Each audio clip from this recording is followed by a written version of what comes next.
വടകരയിലെ തെരഞ്ഞെടുപ്പ് ചിത്രം തെളിഞ്ഞു. UDF സ്ഥാനാർത്ഥിയായി ഷാഫി പറമ്പിൽ കൂടി എത്തിയതോടെ പ്രചാരണം കൊഴുക്കുകയാണ്. NDA സ്ഥാനാർത്ഥി പ്രഫുൽ കൃഷ്ണ ആകട്ടെ സ്വന്തം നാട്ടിൽ ജനവിധി തേടുന്നതിന്റെ ആത്മവിശ്വാസത്തിലാണ്.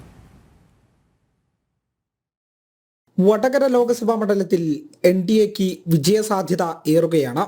UDF സ്ഥാനാർത്ഥിയായി K മുരളീധരനെ മാറ്റി ഷാഫി പറമ്പിലിനെ കൊണ്ടുവരുമ്പോൾ കോൺഗ്രസിൽ തന്നെ അഭിപ്രായ ഭിന്നതയുണ്ട്. കോൺഗ്രസിന് വടകരയിൽ ഏറ്റവും അനുയോജ്യമായ സ്ഥാനാർത്ഥി K മുരളീധരൻ ആണെന്ന് മുസ്ലിം ലീഗ് നേതാവും മുൻ MLAയുമായ പാറക്കൽ അബ്ദുള്ള പറയുന്നുണ്ട്.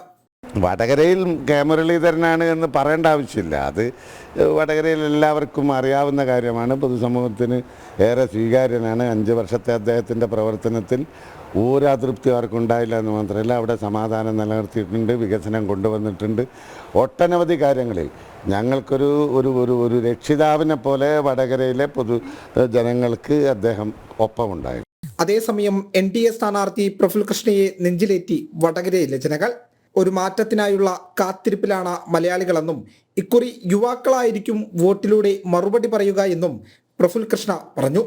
മോദിയുടെ ഗ്യാരണ്ടി എന്ന മന്ത്രമാണ് കേരളത്തിൽ മുഴങ്ങുന്നതെന്നും പ്രഫുൽ കൃഷ്ണ കൂട്ടിച്ചേർക്കുന്നുണ്ട്. ജനം, കോഴിക്കോട്.